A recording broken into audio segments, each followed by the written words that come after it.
Hey, welcome to the Fine Print, ladies and gentlemen. I'm your host, Caleb Teskey, and we're starting off a new year with another great guest for you. Artist Spotlight show tonight. This is going to be fun. And sorry if you tuned in at 6 there. We were having some technical difficulties, but it looks like we got it sorted out. Justin Boland, Big Chungas, whatever the fuck that means. Cool. Before we do that, I want to thank my previous guest, as always, Marty Rollins. If you guys didn't check out that interview, Marty was flying weed from Colombia to the States back in the 70s and 80s. Really good interview with Marty there. And then we had Talvin White, who's got a dispensary out in Illinois. Janet from the Miss Lindenville Diner, another great interview. Still looking for someone to buy the diner, by the way. And, our new Lieutenant Governor, John Rogers. I like to think he got the fine print bump that got him across the finish line there. And then coming up, we got nothing. I got nothing on the schedule, so we don't need to do the coming up, I guess. Tonight, my guest is local MC here. Really enjoyed our conversations on the phone we've been having so far. He just put out this new album called All Saints Day. Please welcome to the show, D.FRENCH. D, thanks for being here, man. What's good, bro? How you doing, Caleb? I'm doing well. Before we do anything serious, can we do the 5-minute life story thing here?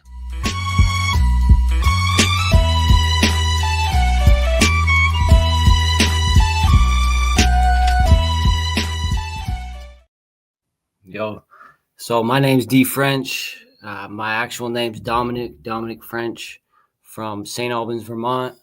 I've been making music for about 15, 20 years, pretty much my whole life. Been in the hip hop community and VT for like the last 10. And I'm an engineer by trade, construction manager day by day. And I just rap. That's kind of what I do. So that's really my whole life. I got my girl Kat and my daughter Stella. And outside of that, I'm part of Street Religion. And pretty much everything else is self-explanatory. Right on. For the rest of this, I'm going to put you over here in the big box. Tell us a little bit about growing up in the greasy streets of St. Albans, because, I'm from Vermont, but St. Albans has kind of been like a bit of a weird town to me. Yeah, so St. Albans to me is like, we're that midpoint between Montreal and Burlington. So it's kind of like the city. I'm from the city of St. Albans, which is, adjacent to the town. It's a weird area where it's a lot of farms and like really small town Vermont feel. But for some reason, it always had this extra element of like city involved with it. There was a lot of drugs growing up. So most of my situations in St. Albans had some sort of influenced by that type of shit. So that's kind of what my history is up there. Now I'm kind of looking to change that around a little bit. So most of the people I know that are in St. Albans, most of them all become good people and kind of changed up a little bit. So that's what I'd say. It's like, north of Burlington. So you kind of get that like byproduct of you're not quite from Burlington, but you're also right next to it. You know what I mean? And, I also wanted to, before we get to any of the music, I really wanted to hear about some of your college years, because it sounds like that got a little interesting for you. Yeah. So I went to UVM coming up in high school, straight A student, went to college, kind of went off the deep end a little bit. That was part of the whole kind of opioid epidemic back in the 2005 to 2010 years, and fell into kind of some troubles in college where I just developed that kind of like functional addict type behavior, you know what I mean? Where I was still getting through everything I had to do, graduated, got a job and all that stuff, but I just picked up this monkey on my back, you know what I mean? And I kind of carried that for a while, which, it affects you in different ways in terms of like mental. But I got through it. And so college to me was kind of that transformative, like, was influenced by all of it in St. Albans. I had a really good family who kept me straight, when I was a kid. Once I kind of got on my own, that's where that all changed type deal. That will happen when you go out, when you flee the coop Right. there for the first time. Facts. Yeah, no. A lot of my music, I touch on it. Like I still make a lot of music like from the standpoint of addiction, because I feel like even when you're through it, you're never actually all the way through it, if you know what I mean. So there's like always some part of it where you have to be willing to kind of put yourself back in that mindset to know that you can stay out of it even when shit's hard, you know what I mean? So I like to do it from both ways. Like I don't try to promote drug use in any way, but sometimes I still rap from that perspective because it gives me insight to a different time period of my life where I'm happy to be away from it, but it's you don't want to forget the lessons you learned back there, you know? No doubt. And, for sure, like growing up in the Northeast Kingdom and watching the explosion of, opiates and opioids and heroin all over the place, it really had a massive impact on Vermont, from a perspective of somebody that's lived here pretty much my whole life. Right. Yeah. No, I feel like everyone at some point was affected by it. I was lucky to be kind of earlier on, fentanyl, big thing. I'm a big proponent now to just telling people it's not even worth, messing with it. It's not partying, none of that stuff, because it's just too dangerous nowadays. But yeah, there was a big, few years where it was, physically addicted to opioids, which that changes the whole ballgame, because you're trying to be a regular person, but you have this like priority every day you got to move. So that's what happens. And so, yeah, I think you said something on the phone about it's kind of like living a double life, Yeah, that's what I mean. So a lot of it's kind of like I feel like every rapper eventually has like what they consider as their persona.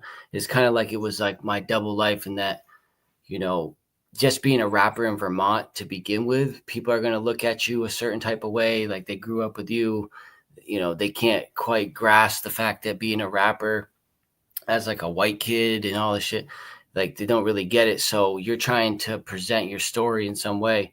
And so rap to me and that part of my life was kind of how I spoke about it. Like I got that reality out and through the music, because like my everyday life, like I got to try to get promoted at my job and shit. You know what I mean? Like I have a family I got to support. I can't be going around telling people, oh, I used to be doing all this stuff. Because in reality, most people, once they realize that that was part of your life, they're not necessarily going to believe that you've moved on from it, whether you have or not, So you have to kind of manage it that way. That's part of what I've been trying to do is, like I was saying to you the other day, is prove to people like through tricking them, like, you'll meet someone, show them you're a professional, you build these jobs, do all this stuff, make all this money, everything's legit. And then after they get to know you, you tell them, well, this is how I used to be. Then they realize after the fact, like they never would have realized that if I didn't tell them, you know what I mean? So that to me shows like it's a preconceived thing, you know what I mean? And that's why a lot of people can't get out of addiction, bro, is because they're not lucky enough to have been able to hide it. And it's like the scarlet letter, you know what I mean? Once you're carrying it, sometimes you just can't break that stigma. Facts. You know, so that's what I do with the music. That's why you listen to my song, it's like, I was with a lot of homies that were selling drugs. I was with a lot of homies that were buying drugs. You know what I mean? I look at it both ways. Like it's a circle of life. No matter what side of that circle that you're on, you're still part of it. You know what I mean? So it's like, to me, the piece of it all now is just being out of that circle. I can talk about it, rap about it, paint a picture about it, but I just leave it at that, Word. And so I want to kind of get you to tell us how you got into doing hip hop, but it was funny to me. I think you said on the phone that, you grew up in this house that sort of listened to a lot of like pop kind of music and radio music. And then, Right. So how did this all happen? So yeah, like for me, it was my dad.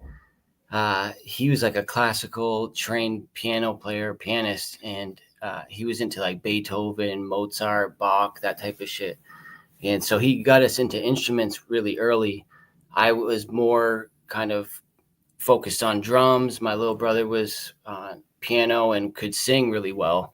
So he was wicked into promoting music one way or the other. It's just all the music that my family listened to at that time was like radio, pop, that type of music. So I was influenced by that for probably a good 10 years. And then I got to the point where I started kind of seeing the cultural side of hip hop and rap, and that kind of drew me to it. And then, like I was telling you, it's like being a drummer and finding hip hop, it eventually comes together in that way. It's like you notice a lot of really good producers used to be drummers, or a lot of rappers used to be drummers, because it just gives you that rhythm base to start off of everything you're doing. So that's kind of how it transitioned to me when I was like probably early teens, found hip hop, started memorizing every rapper I could find, Big Pun, Eminem, Jay-Z, Lil Wayne, everything I could. Just started memorizing every verse I could. And once I got to that point where I could spit those verses, that's where I started to click, like writing my own music. But I was surrounded by a lot of people that were into making music and writing songs. It got me to that point where I was able to like realize we could do it, Right on. And I think you said your brother was one of those people, right? Yeah, my little brother, D.FRENCH, he's 10 times the musician I am, to be honest, dude. That kid is so good. He practices every day. He's been performing live for like 10 years straight. And he's up in upstate New York now, just killing it out there, dude, making good money, writing good music. Like he's got a different style than me. So like, I think eventually bringing us together is probably the end game, where we could get to that point where we really meld the sounds together into something, which I think would be next level once we get to that point. That'd be sick. Hell yeah. Little family operation. Yeah, facts. So now I feel like I'm going to string this together. When you told me you met this guy down in Boston who was like an engineer maybe, and started really kicking shit off with him.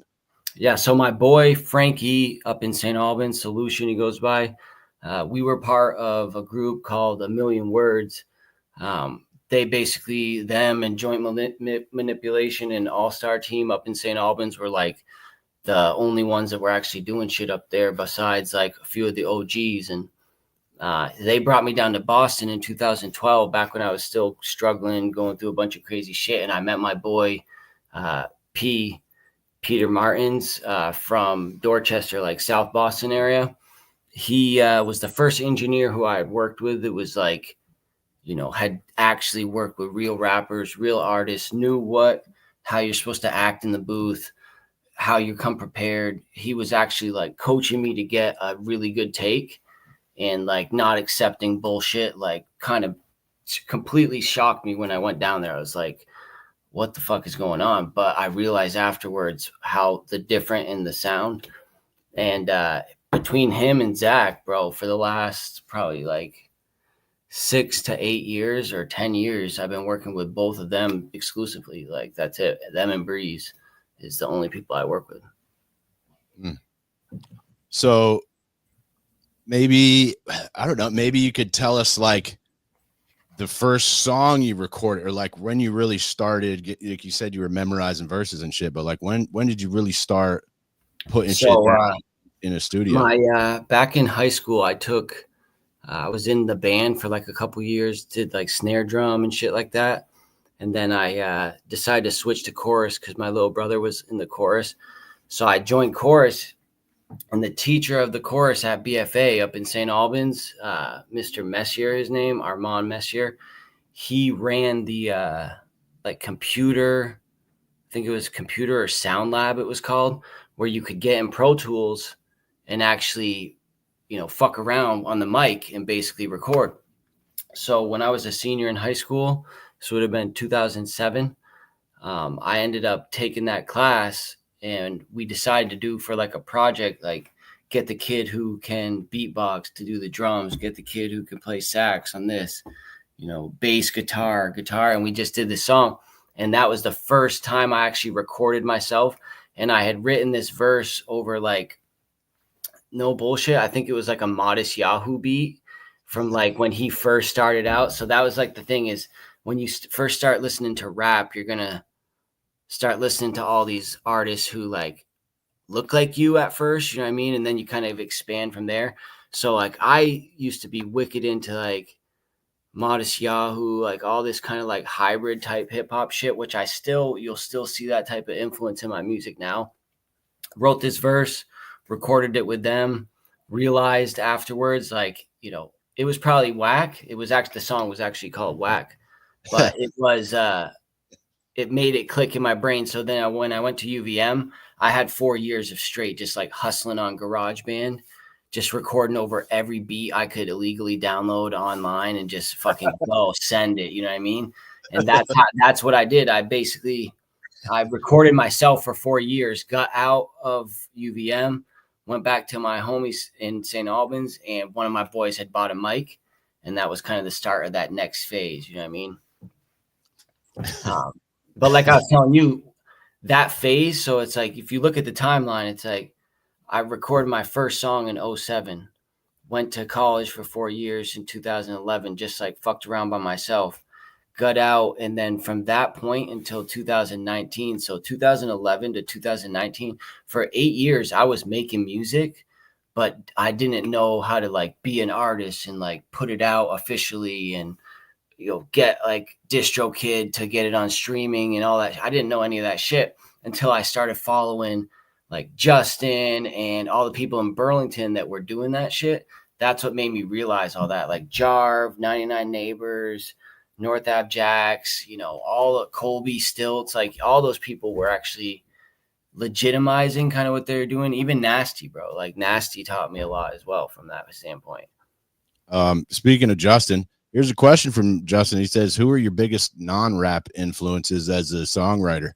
As a songwriter, I'd say early on, so one of my friends that I went to college with was named John Chapin, and his dad's brother was Harry Chapin, the dude that wrote 30,000 pounds of bananas. Yeah, bro. So Harry Chapin, I had this like kind of old like Harry Chapin versus Bob Dylan kind of like songwriter battle in my head. So I'd say those are probably two big influences. I'm really big on like people who hate really pop artists or artists who are just like super popular, so people hate them for that reason. I kind of agree with that, but I also feel like I take so much influence from mainstream shit, because even if I'm not trying to be that, like the science of it still, you can't deny it, you know what I mean? So there's still a lot to take from it. So that's kind of the Bob Dylan thing, where I think he's trying to be like a little bit too different on purpose, but I also fuck with it, you know what I mean? Good question there, Justin. But yeah, dude, songwriting to me, like I told this to my little brother too, because when his first album, I helped him write some of the songs. Like we were more kind of co-writing a lot of songs. And then as of lately, he's been writing, every bit. He's been like surprising the hell out of me in the type of music that he can write, just the way he'll like tell a story in a certain way. I've always had this kind of backup plan where it's like, if I can't be an artist, I want to be able to write songs of any style, like country, pop, fucking like Celine Dion ballad. I don't give a shit. Just so I could go do that as a job, because I still enjoy the act. It's like writing a story or a novel or a poem or something. You don't have to be what you're writing about. You know what I mean? Like, I don't believe in that shit. So I just kind of look at it's either way is the act of making a song that any people want to actually fuck with. To me is the thing, And you touched on this a little bit. You were talking about like you didn't really know how to like get your music out there and that kind of shit. And certainly, I remember a time when there was no social media and you had to, go do shows. You had to sell CDs or tapes or whatever you were selling. And now with the rise of social media, and all of these different platforms to share on, is totally different. And we had a great little chat about this. I think you said people were telling me I got to spend all my time like doing these other things that are not related to music to get my music out there. So like, tell us a little bit your thoughts on that kind of aspect of making music. Right. So like, I feel like COVID was it was like the point where I realized, because I was sitting all around, I got TikTok. I started watching what was happening on TikTok. I started seeing all these like young rappers blowing up by just being big on TikTok, and their music was good, but it was like the followings that they had just ignited this whole career on the side here that wasn't even like what the focus of their content they were dropping. So I started realizing, I was like, all right, there's something to this. I started doing it like through COVID for probably 6 months. I was like planning out what type of videos I was going to shoot for TikTok, trying to do it. And after doing it for like part of a year, I was like, dude, I cannot fucking do this shit. I can't try to write music, go to the studio, record it, get the take, make that right, mix and master all these songs, get it, do all the artwork and all the shit, and do all that stuff and have a job. Like, there's no way I could do that shit. So I kind of looked at it. I was like, I got two options. I could either stop making music and just try to focus on this with what I've already made, or I can keep making music. So I realized it's like, yes, there might be a scenario where had I kept doing that and like you could maybe go viral and find a way to work it out. But if that's going to happen to me, I've decided it's going to happen natural, on accident, or some way like that. I'm not going to actually like kill myself over it. But that's to me is what it's become. To me is like, there's so many people that want to be a rapper or a artist or a singer that if you're just making good music, it's besides the point, you know? Mm-hmm. And on a weird little side note, it sounded like you are sort of worried about social media. I think you said something about like your daughter having access to it or something like that. And Well, that's like, where I'm at now. It's like after I've been on it for 20 years now on Facebook or whatever, and like all these things where I'm looking at the influence it has. And just once a kid gets to like 10, 11, 12, it's this automatic grind of like, well, some kids are already famous social media stars at 12 years old. And then you have some kids who aren't even on a device. So you have this like social gap you have to bridge with your kid. So I've always looked at it. It's like, even if I could become viral and do all that stuff, and even if I could become famous and get all that shit, do I really want what comes with it? You know what I mean? Like this insistent, constant, incessant, like you're always recording everything, and like, don't get me wrong, my girl's really good about like documenting shit. And like, if I wasn't with her, we probably would never even see that I exist. You know what I mean?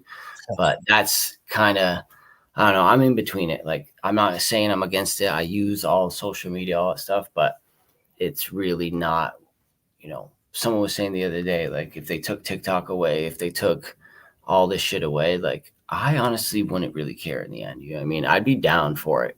We would have to all like, go back to like the landline days, but I'd be down. I think it is what it is, I'll put AOL Instant Messenger back on. Yeah, those were some good years. Right. And yeah, another thing that you mentioned was like this concept of, being sort of a public figure where, and, I don't know.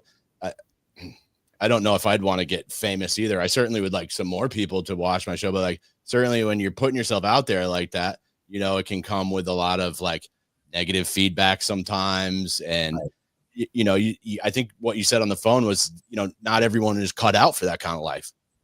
Yeah. I sometimes I think fate, just for every person and myself included, is kind of works out in the way where I think there's been moments where if I had put my foot on the gas in a certain different way, or, if I hadn't been a drug addict when I got out of college for 2 years, maybe there would have been a scenario. But then I kind of told myself, like, had I had fame or money or any of those things at that point, I don't think I would have handled it the right way. And I think in the end, some people probably never really are meant to. And I might be that type of person as well. And I've started to be okay with that because, like, I used to, from the beginning of the days of using drugs, to me, it was like, I'm from Vermont. I'm trapped in this small little world. I'm trying to be this thing that existed not even inside this world. None of it makes sense. There's no likelihood that it's going to actually happen. And that just kind of like blew my mind. I was like, what the fuck, bro? Like, I'm not trying to deal with that. So using drugs was the way to kind of escape from that. And then you get back to this reality where you're like, you know, in the end, do you really want to not be able to go outside, not be able to do all these things? Like, is that what you really want in the end? So I realized the reason that I felt that way was because I was trying to make sure people knew who I was, make sure my music got out there to all these people. Like, I wanted people to know you can make it from right here. And I still do, but it's not life or death to me anymore. You know what I mean? And back then that's kind of how I felt, which is why I tried to escape it at the time. You know what I mean?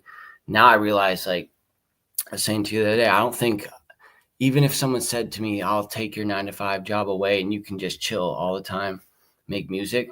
After 2 weeks of that, dude, I'd lose my mind. I gotta be doing something. You know what I mean? Like it's almost like what I thought I wanted is not the best for me by far, you know? Mm. So I realized you learn that over time, you know?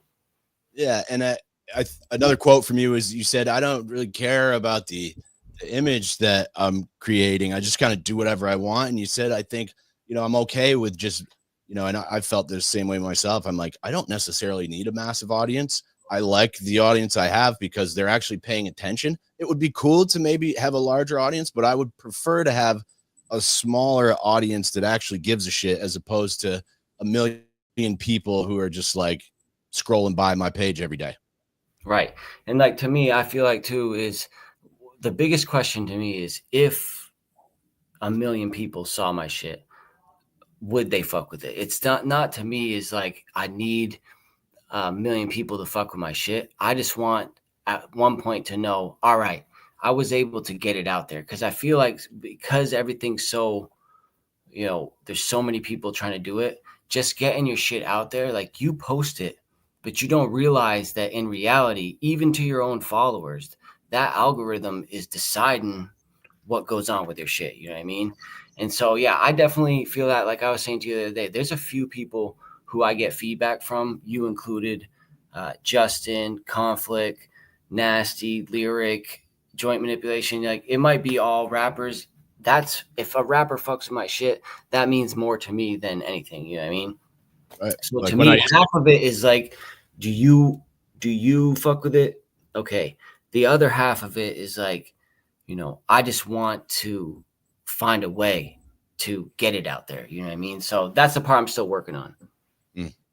And I want to slap your album cover up here, guys. I'm with D.FRENCH here. The album's All Saints Day. I got a couple more before I grill you about your cohorts. One, you said your brother was a musician, and you kind of like had these experiences of walking into places and like, oh, he's a musician, he gets like automatic respect, and that maybe as a hip hop artist, not receiving that same level of respect, or got to work extra hard to get it. And I'm curious if you'll expand on that a little bit. Yeah, like people know this, especially back in the day, like early 2000s coming up. There was hip hop all around the country, but if you were rapping in Vermont, most of the time it was open mics, or you're like at the side of a show or at a party trying to spit some shit. Like, people knew I rapped, and people knew that I was good at rapping, but it wasn't like you're going into a restaurant in St. Albans or even Burlington back in the day and getting those like Thursday evening dinner crowds. You know what I mean? Like, you could be at the bar at certain venues, but it was just a different type of integrating yourself into the actual music scene. Like, if you're trying to eat off of music in Vermont, you have to be performing at clubs, venue, like every restaurants, fucking casino, like every type of venue that you can get to in New England to actually be able to make enough money off it. So what I noticed early on in St. Albans is, like, if I went and performed with my brother, where we're doing cover songs half the night, and then I start spitting some like Snoop Dogg, Gin and Juice, like, you got to ease these Franklin County crowds into the hip hop, then you kind of cross it over with like some Eminem, and next thing you know, I'll start spitting my own verses as like playing it, but we used to play live music. So it was a better way to deliver hip hop back then to those types of crowds. I still think to this day, like if you do a show with hip hop show with a live band in Vermont, 10 times better response than like rapping over a beat. You know what I mean? I do know what you mean. Yes, sir. And that's a big part of it. Like not everyone can do that. You know, my little brother, he'll play guitar or piano and accompany himself for a 2-hour gig, which, you know, and he's got into the looping. So he'll beatbox, you know, lay some shit down, loop it, play the guitar, play some piano, and then sing over that, which you can get by doing that type of stuff. You know what I mean? But it's different. So that's why, like, I realized when I started doing hip hop, I was taking a different approach to music. Like some people wouldn't even call you a musician. You know what I mean? You're a rapper, but it's like in reality, I'm a drummer who raps lyrics instead of sings them. You know, it's the same thing to me. That's what I was telling you the other day about how I make my music. Yeah, that was my next question. So my bad. No, go for it, man. I love them. Is the, you know, play the beat and you're drumming or dancing, however you want to think of that rhythm over that beat, is you're freestyling to that beat.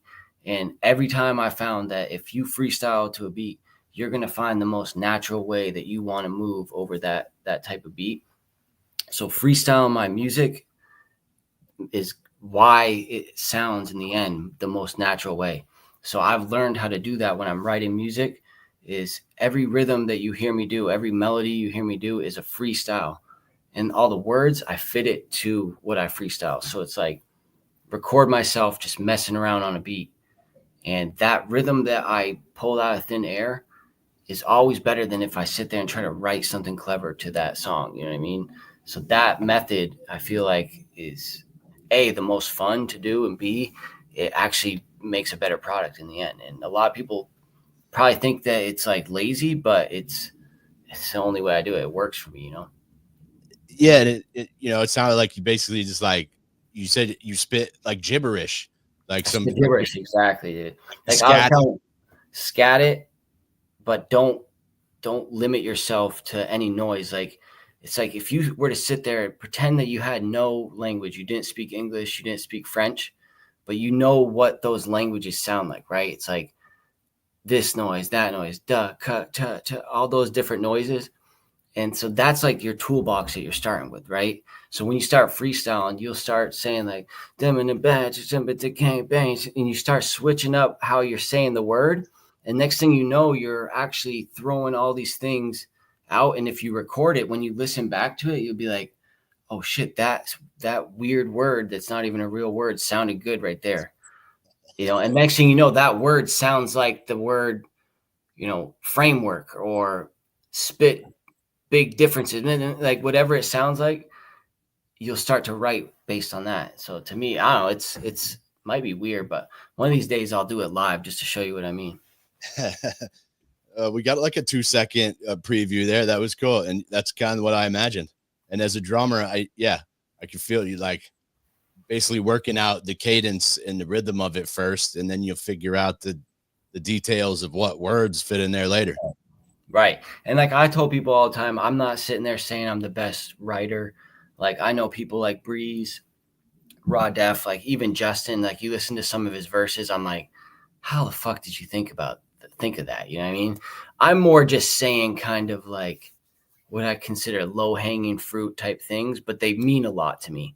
So it's like you could grade a rapper by their cleverness or almost their uniqueness, or you can grade a rapper by their realness. You know what I mean?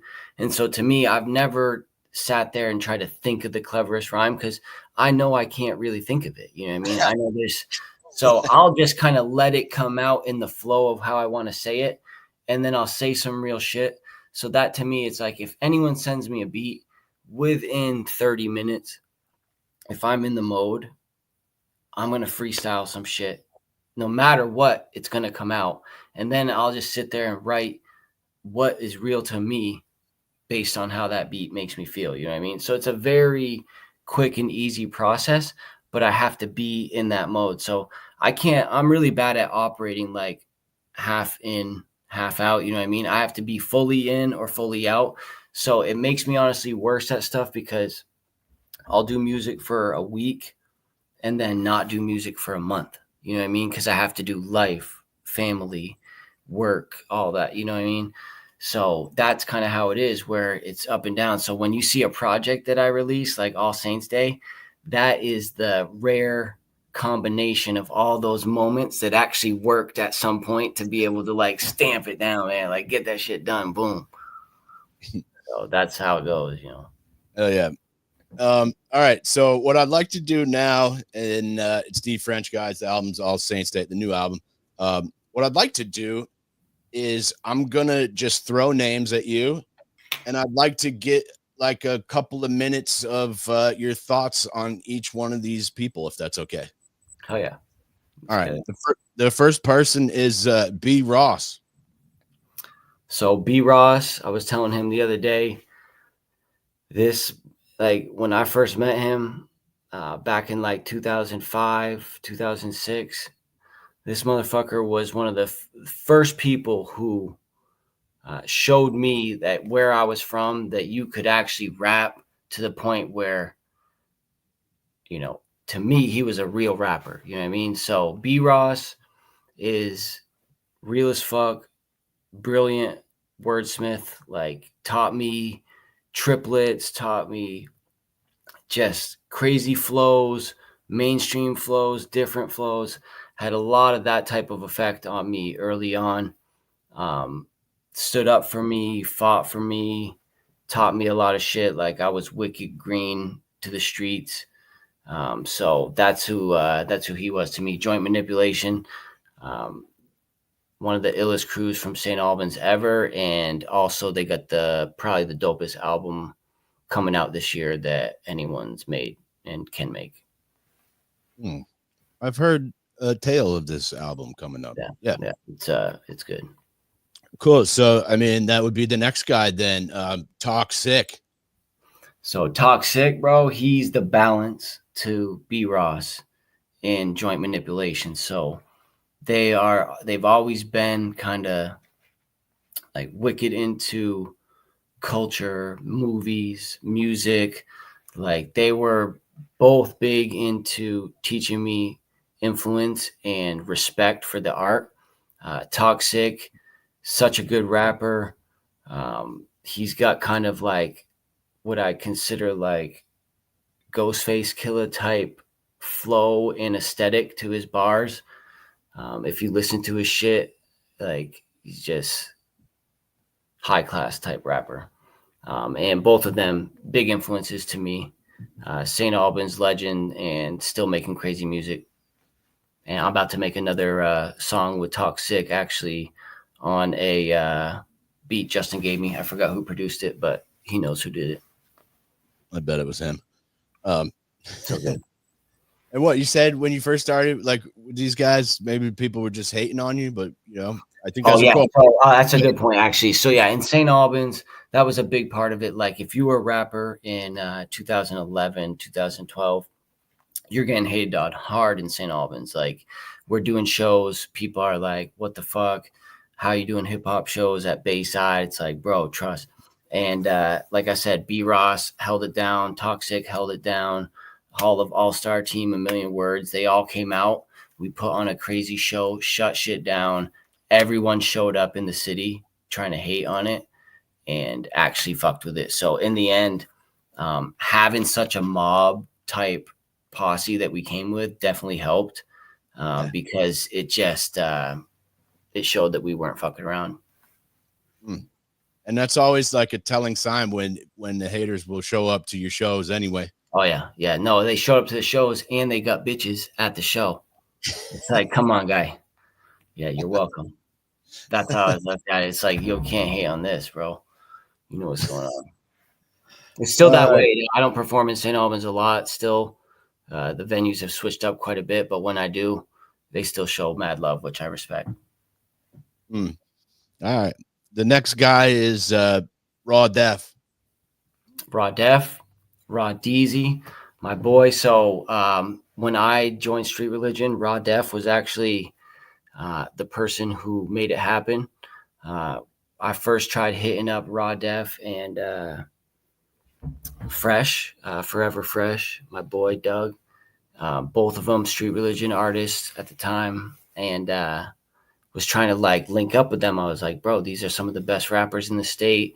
I really fuck with them. I saw a few of their shows, and Raw Def, he'll deny this, but he literally ghosted me on DM, would not respond to me. After I linked up with Fresh, my boy, and Felix, they linked me up with Raw Def a couple times in the studio. And next thing you know, me and Raw Def are boys. He hit Breeze, got me into street religion. So got mad respect for Raw Def. Such a dope rapper. We always are wicked competitive back and forth with our shit. I feel like I try to be, he's like, the OG, like dope rapper, got bars, fucking perpetual flow. I try to like out mainstream him so I can be like, I'm different than you this way, but we're wicked competitive that way, and it helps us a lot, I think, with our music. So I fuck with Raw Def big time. Me too. I was just talking to him earlier. I really dig his style. Yeah. All right. Well, tell us about Young Breeze then. Young Breeze. So Young Breeze is, I think, probably the most well-rounded, like hip hop artist when it comes to the craft of hip hop that I've worked with personally. He taught himself how to engineer, mix, master all of his own music. He taught himself how to produce, to chop samples, to make like crazy fucking beats. And he not only makes more music than any artist who I know of his own shit, but he is the facilitator to like everyone else making music. And he works with artists who he's not even on their music or part of. So to me, just fucking prolific when it comes to that.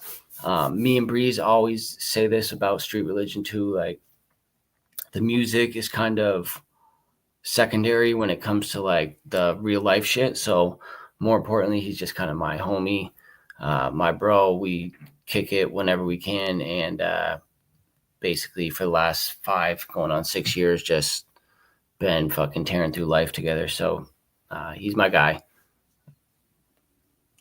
Or and at some point I'm gonna have all the street religion guys on the show here. I thought that would be cool. Run down the whole list.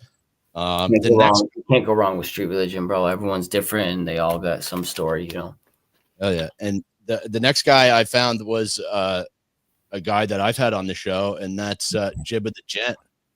Jibba? Yeah, Jibba is, like I said, back when I was getting into like trying to legitimize my hip hop and what I was doing with it. Jibba the Gent is probably one of the biggest influences. Shout out Justin for me knowing about Jibba, because if people weren't talking about him, I don't think I would have heard about him, being so down south and I'm so up north. But when I first saw Jibba, he was doing that video out in I think it was Cali with what's his name, Birdman, the NBA player, where he had that crazy whole like professional setup. And when I saw that, I was just blown away, bro. It's called I'm Dead, I believe. I'm Dead. So when I first saw Jibba that was in that video, and I was like, what the fuck, bro? And then I figured out about Cause and Effect, him and Vasey. At that time they were doing So 802, and that's where Breeze was involved. So Jibba was probably the door that opened me up to Breeze and Raw Def and all them in the first place, to be completely honest, because he was big enough of an artist to reach the north part of the state and in Boston. Yeah, and I really liked my interview with him. He seems like a great guy. The best guy. He probably taught so many people more than just hip hop. Me and Jibba have gone wicked hard together, from music to everything. We've made songs, we've done all this shit. Very professional, has a great family. And I think in the last like few years, he's even stepped up kind of on the setting an example type thing with him and Vasey, both of what they're doing. So I got mad respect for that, because when you're trying to like raise a family or have a kid and you're a parent and don't really know what the fuck you're doing, seeing people who you hang out with that are doing like a good job at it just kind of like gives you some like, all right, I know what, I just got to be like them. You know what I mean? So that's kind of what they are to me. Well, and it sounds like you were in sort of that same position when you had a kid. Like maybe you were a bit of a mess, and suddenly it's like, oh shit, now there's a child in this situation, and we got to make some decisions here. Yeah, no, 2016, I had Stella and Kat. She's the best mom in the world. She's taught me a lot about being just a good parent and being understanding, like figuring all that out. But, you know, when you come up as a guy, like working construction, playing sports, doing drugs, like all these things, you're kind of around a bunch of people that are just maniacs, you know what I mean? And like screaming, yelling, swearing, smoking cigarettes, fucking chewing tobacco, drinking 12-pack of Bud Light a night. So to go from kind of that mentality to trying to be calm and basically understand all this stuff, it takes a adaptation to get through that. What I've learned is like doing all these other positive things is what kind of motivates that steadiness. Like I was saying, working a job, kind of getting over those things that you don't want to quite do every day. Someone told me this on a podcast, or I heard it on a podcast the other day. So like, don't quote me on it, but I heard there's a part of your brain where when you do the shit you don't want to do, this part of your brain works more, right? And so when you look at like wicked successful people or like really, really good athletes, things of that nature, where they have this kind of discipline to just do what they don't want to do every day, it's developing this part of your brain that I think definitely leads to living a longer, happier life in the end. So I'm kind of, accepting that a little bit. Well, it's nice that you got friends like John to like model like what it's like to be that responsible kind of role model for your kids. Dude, that's cool. Or like get involved with your city. Like you do this too, where like I was saying the other day, it's like you're a spokesperson for people's thoughts who maybe can't get it out and be heard from people. You know what I mean? So that's kind of what him and Vasey were showing me too, is like, why don't you go get involved with your community? If you don't like what's going on there, go say something, you know what I mean? Go do something about it. Try to do something about it. And to me, I've always been like, if they don't really probably want to hear what I'm going to say anyway. So you're kind of, but in reality, that's a little bit laziness. You know what I mean? Like give it a try. So I'm thinking that way. I'm not saying I'm doing it. A lot of times I'll just speak through my music. I'm not quiet about certain things. But I've also realized like I can't be the one to use social media to speak my mind every day because my first thought is always wrong. I don't have time to always post my second thought. So I just started just staying quiet about a lot of shit. Word. All right. I'm going to keep going down the list of folks here. I just had the tangent there. No, it's good. I wanted to toss that in. Next guy is Conflict. So Conflict, I appreciate so much. Him and Nasty, legends to me, back in like 2011, 12, 13, back in the VT Union, like days. A-Dog is from St. Albans, also Filipino. My girl's family's Filipino. So I got mad respect for VT Union. Conflict is such a good rapper. I mean, maybe the best rapper who's spit in my presence from my homies in my circle. And Conflict was featured on Highest Lows, my first album. Never met me in my life because he such good friends with the people who I was homies with. I sent him a song, Valleys, which was a dope-ass beat. Asked him if he would get on it. He spit to me like the hardest verse on that whole project. And just delivered something crazy, basically co-signed me and gave me respect just off the love of hearing my music and fucking with my homies, which I think was like super crazy at the time. And a lot of people still, when they hear that shit, they can't believe that he got on that project. So that to me is how I was introduced to Conflict. But yeah, he's one of the GOATs, and him and Nasty are literally setting the blueprint to how to do shit around here. Yeah, and Nasty, I'm hoping to get both of them on the show as well. And Nasty, I know he's worked with some real like high level hip hop names. And man, I saw those guys do a show here in Morrisville, like 2 blocks away from my apartment, and those guys really know how to work a room and how to like fucking heat it up in there.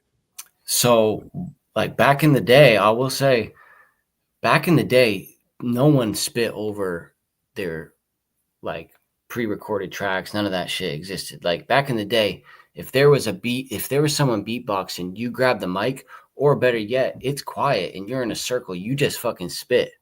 So it's like when I first met Nasty and Conflict, I mean, they've been real hip hop since motherfucking shit before I was even rapping.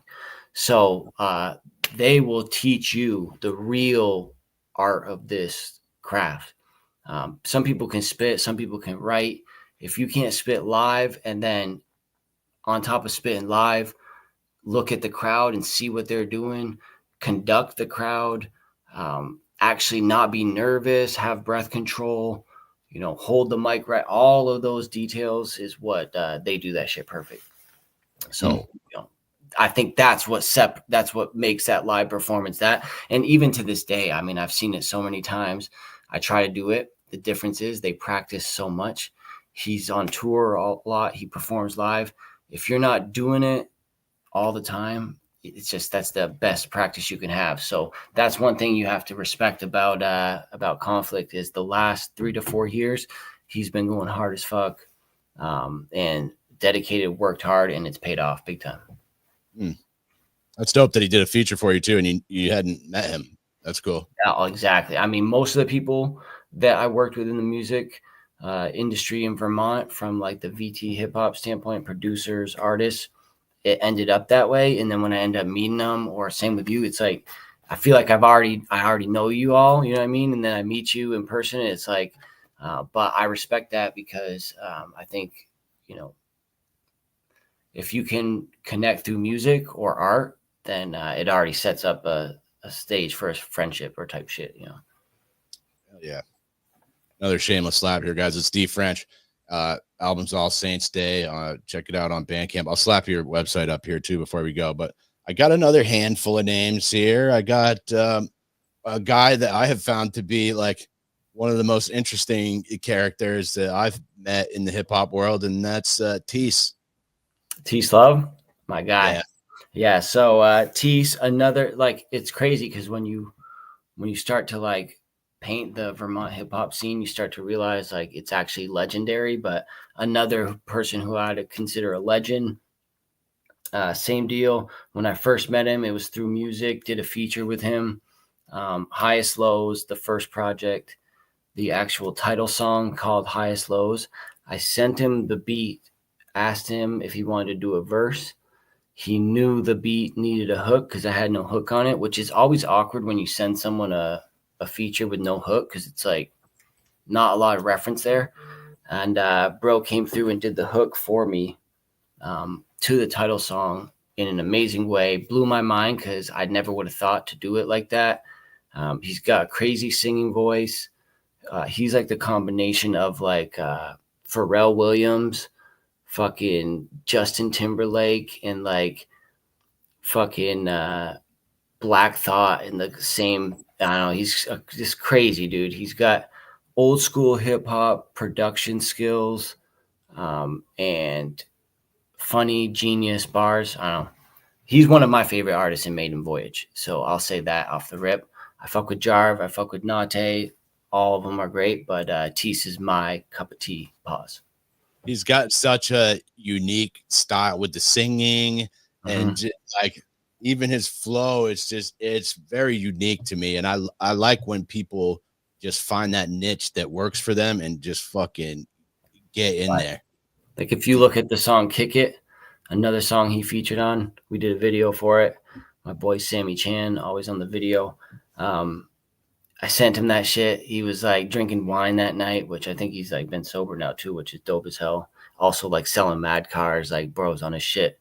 And I sent him that. He sent the verse back like, bro, oh, you might not fuck with this. I'm just messing around. Like, dude, that was the craziest shit I ever heard. He's like, I produce more heat than Lizzo's thighs, eating on snails. Like that whole shit he did. I was like, bro, he went the fuck off. So yeah, he can spit.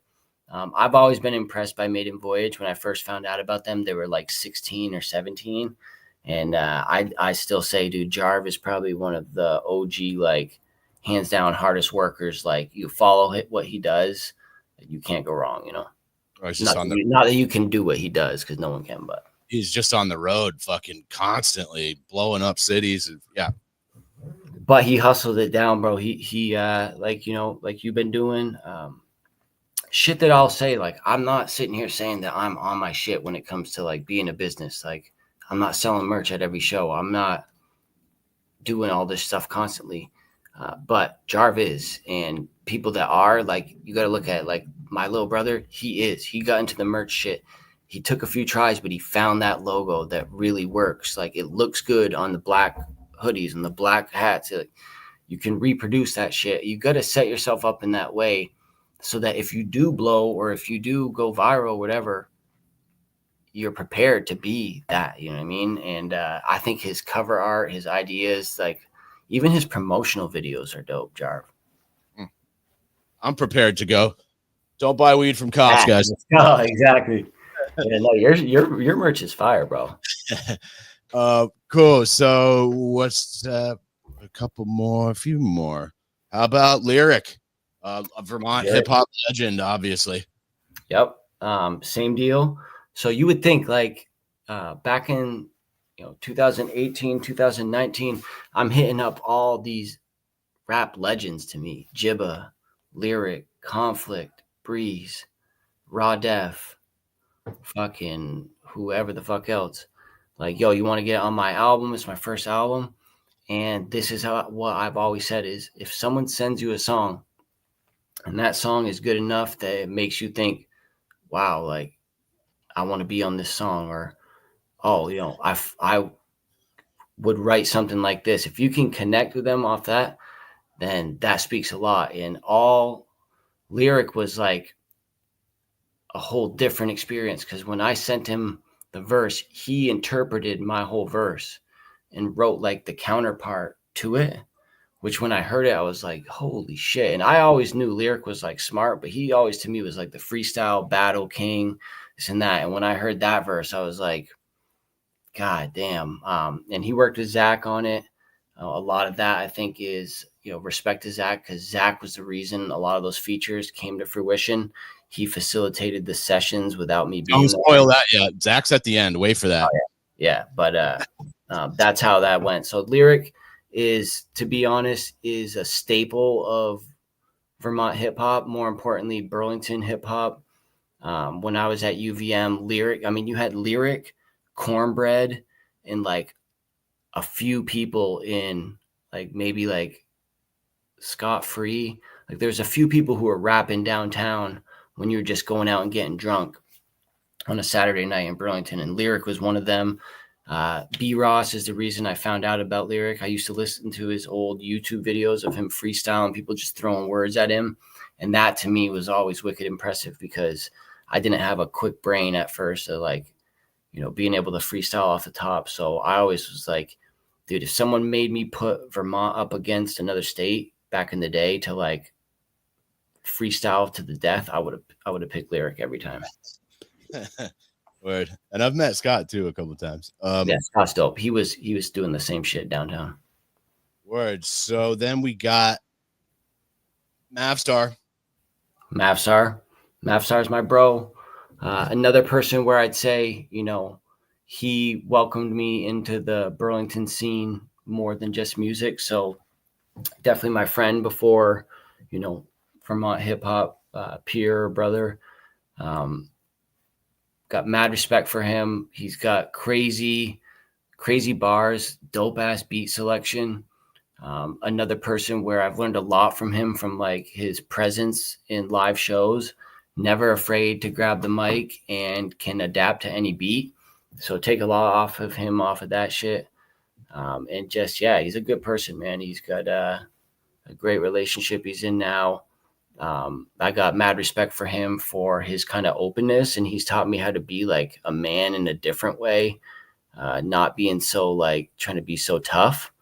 Because I always thought he was wicked tough, But then sometimes when I would have thought he would have been like a dick or like mad, he was wicked chill. And I learned a lot from that. Like, all right, you gotta kind of act like how Mav acts, which he's definitely kind of a person I take that type of advice from.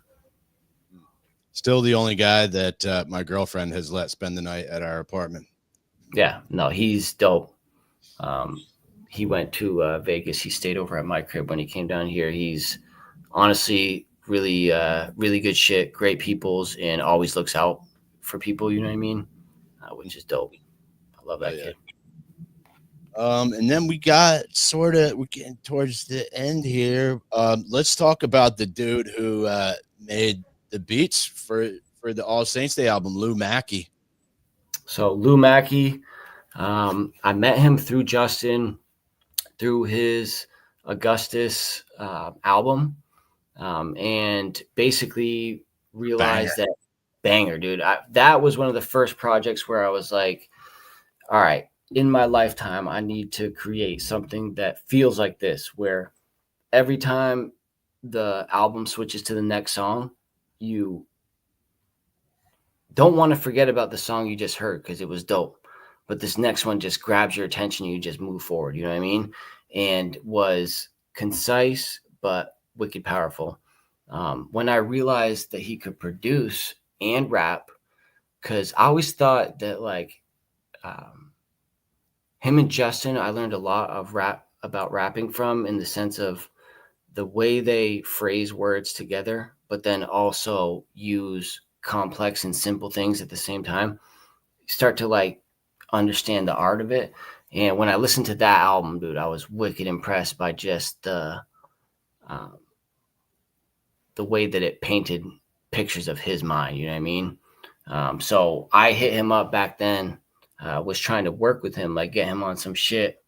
And no bullshit, he sent me in 2019. This would have been right after Highest Lows came out, like July, August. Sent me 8 beats, and I was like, no shit, like no fucking way. And it was like kind of like nonchalant with him. Like I think I caught him on the right day where he was like, because it just didn't. I was like, oh my god. And so I heard these beats. I was like in this mode at the time where I had dropped 2 projects that year, was ready to move on to the next one, and I kind of got into COVID mode, and I shifted into this Guess Who phase, which was like pop punk hybrid hip hop shit for a year and a half.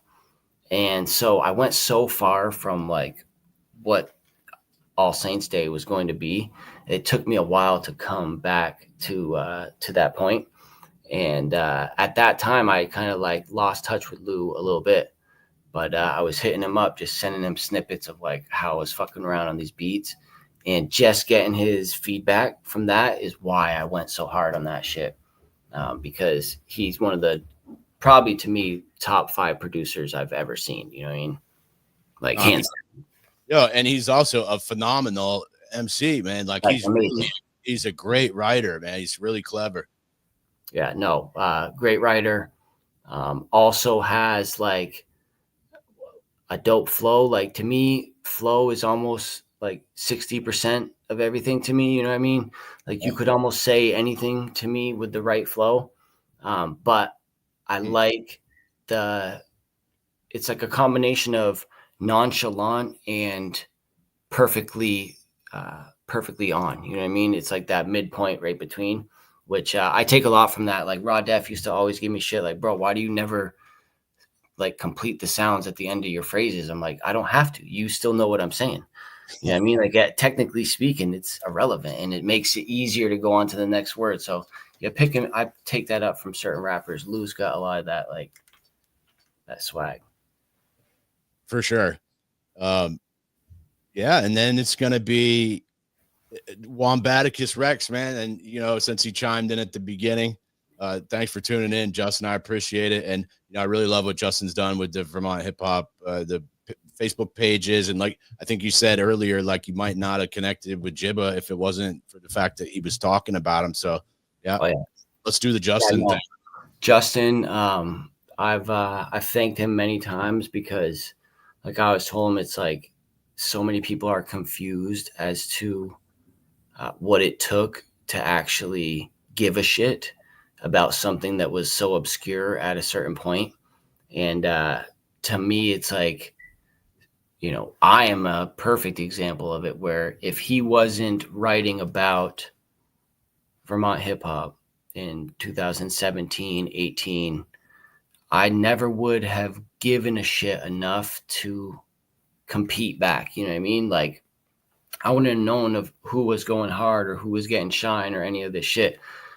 Beyond that, once you start to meet Justin or learn about him, you start to realize that he actually cares about mad people, facilitates, gives mad advice, all these things. But then aside from all that, like, public stuff he does, he is the illest rapper. Like, sometimes I think you could put his verses up against anyone. Like, I'm talking like Vinny Paz, like, you know, like high level intellect raps, but not just like bullshit and like lyrical miracle words. You know what I mean?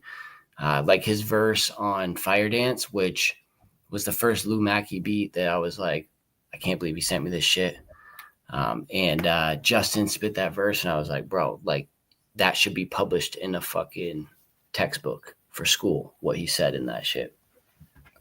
So that to me is like, you put all these things together and it's like, okay, great. I got mad respect for him. Now, the last year, he's been back into his grind as an artist. So now a whole new beast has been awakened, and people are about to realize, like, all the shit he was writing about Vermont hip hop, now he's writing fucking bars for songs, and producing and all that shit. So somehow me and him connected heavy over the last 5 years. It's been a progressive thing. We speak, regularly, but this next year we're making mad music together, like handfuls of. So that's gonna change some shit up.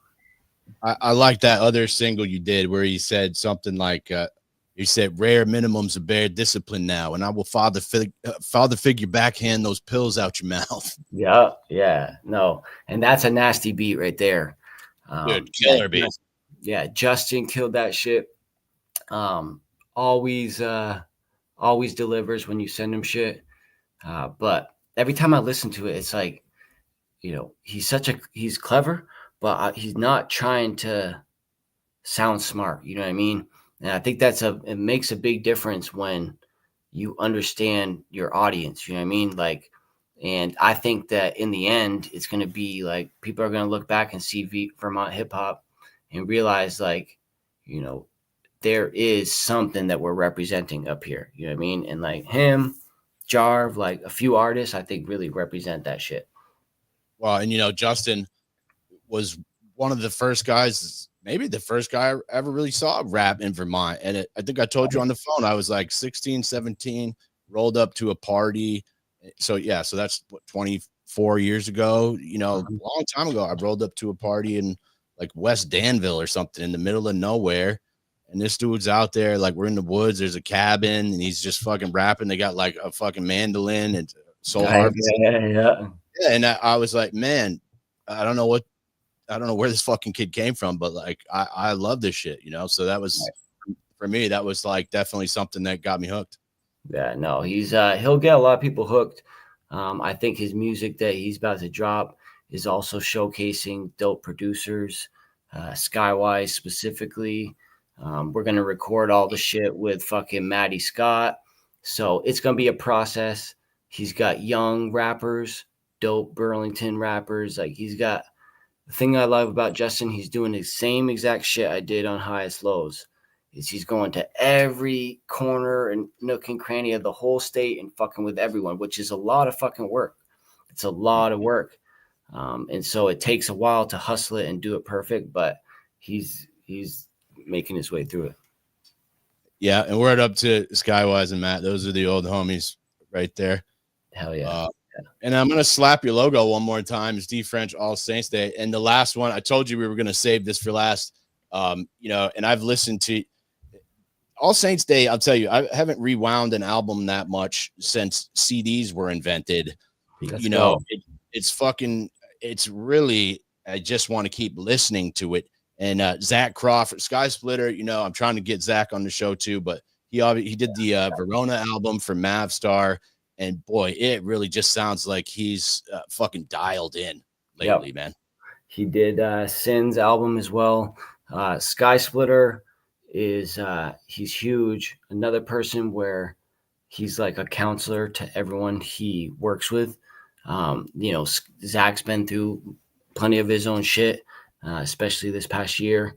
Moved the studio up at Green Door, fucking killing shit now. Zach helps so many people. What I was telling you the other day is even from the highest lows days, I realized that Zach, he's, college educated engineer. Like, he knows the actual science of it all, but he's, like I said, a drummer, plays guitar, does all this shit. He'll give you feedback when you're recording with him, but if you give him your song and say, Zach, do what you think needs to be done with this shit, and he knows who you are and kind of what you're going for, the level that he can bring your music up to is it's a lot. So I've realized, to me, that's his form. That's another form of him being an artist. Like, he's got so much to bring to the table from that standpoint that you see all these rappers now are working with Zach, and we all have been, but even more now people realize because he has stepped his game up massively. He's always been this way, but I think his creative abilities when it comes to influencing other people's music and tapping into what they're tapping into is on. Right. And I think you said, for maybe this last project, like, you just kind of dumped the shit in his lap and you didn't have time to stick around to like check him on. You were just like, yeah, go ahead, man. Yeah. I was driving up to Vermont, and every time I'd go up to Vermont, I'd link up with Zach, and he knows how I work. It's like, I'm not like the 1 a.m. partying rapper where you see like people doing these songs at like 2:00 a.m. in the studio smoking weed. Like, I'm like 10 a.m. on a Sunday, been drinking water all morning, have some tea with some honey in it. That's when I go do my music. I've learned my lesson when it comes to that. Like, don't get me wrong, I'll grind it out if I have to, but if I can plan accordingly, Zach is great about that. We both have daughters. So he accommodates my schedule. We linked up several Sunday mornings, and that album came from like early 2023 to mid 2024 recording wise. At that point, I was like, all right, if you can take this from there, I've got the concept with mixing and mastering is like, you've either got stems or you've got MP3s. You know what I mean? Zach took MP3s and broke them down to a level of like stems. So he produced and co-produced all those songs. Solid Gold Necklace, that whole chorus, that's all Zach. So you hear a lot of it. And like, I say that every time I talk about that album, it's like, I want my music to be looked at for the beats as well. You know what I mean? Like, that was produced from the ground up. And so you got Lou, Zach, and me are all artists on that project. Yeah. And here's the, before we get out of here, I just want to slap this up here. It's D.FRENCH, .bandcamp.com if you guys are interested in checking out any of the music. And I actually had to send a message to Zach earlier because you told me, you were like, that actually wasn't part of the sample. Like, he added in like different synths over the sample. So I was sitting here, wondering, I was like, because Lou is a master of finding amazing samples. He has such an amazing ear for samples, but when the chorus hits, it almost sounds like a totally different song. And I was like, how the fuck did Lou do that? And then you were like, no, that was actually Zach in the studio lacing some synths over that. And that might have been even more amazing. Yeah, no, Zach hit me up and was like, bro, take a seat for a second. I got to send you something. He goes, just listen to this.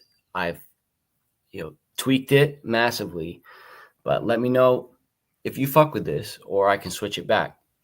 and I play through the song and I get to the hook, and he had this idea. And like the weekend before when we were recording, he was showing me some like obscure hip hop artists where they had some crazy synth shit.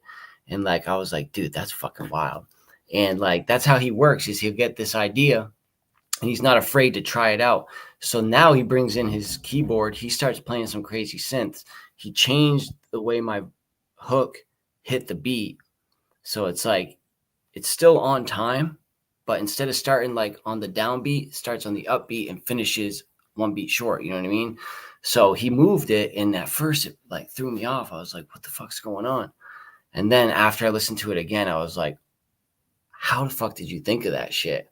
And now when people hear that song, like they say the hook is, it just takes them to a whole different world. And that's what I mean is like, that's not just mixing and mastering. Like Zach helped me take that song to a new level. And I'm wicked thankful for the engineers and the people who I work with artist wise, where they bring that type of stuff to the table. That's why I'm serious about my craft, is because I work with people on that level where it's like, that's fucking legit, dude. Like that's real shit. And I do sort of like that kind of syncopated like cadence where it's not, everything's not da, da, da, da, da, da, da, da, Right. it's like da, da, da, da, like a little bit. Gold necklace. Yeah, exactly. So he moved that, and like at first I thought it threw it off, but then like you said, in reality it was 10 times better. And the biggest lesson I learned from that, right, was like you can get what they call demo-itis, right, where you're so used to the demo that you actually restrict yourself from changing because you're used to it, not because it's actually better. You know what I mean? So you have to have people who are smarter than you sometimes, and know that you need to respect them because of their experience, to realize like, all right, he's not going to fucking think of this for no reason. Like there's some weight behind it. Hell yeah. All right. I just want to say shout out to you, Caleb, bro. Hold on. Wait, I gotta do. Don't ruin my ending. I do the ending. Guys, I do one more shameless slap. The album is All Saints Day. You guys saw the Bandcamp page. At the end of the show, I always save some time for the guests. So if there's anything we missed, any shameless plugs or other shout outs you want to do that we might have missed here, now's the time, man. And thanks for being here again. This has been a fascinating talk, dude. And I hope we get to meet sometime, dude. Oh yeah, no, definitely got to. My first shout out, I want to shout out Sammy Chan, my videographer. He's been hustling super hard. He's got his craft down when it comes to the videos, and he's been getting really good at helping us come up with concepts and ideas.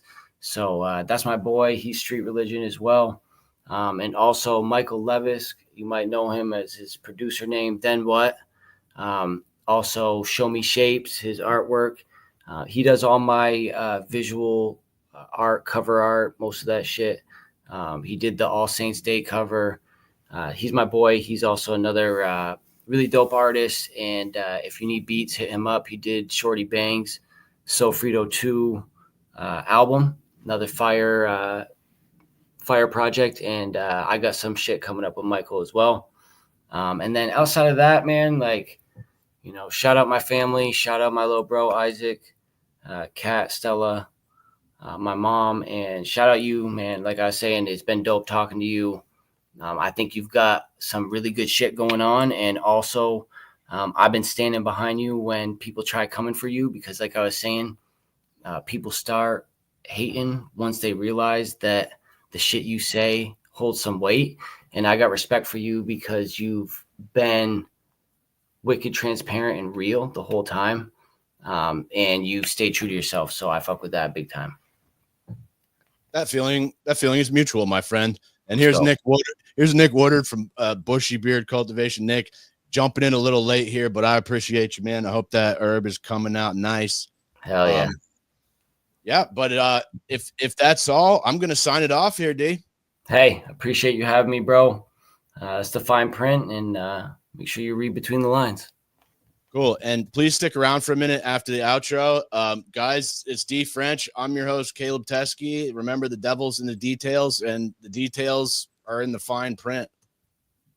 Well, D.FRENCH, baby. I gotta hit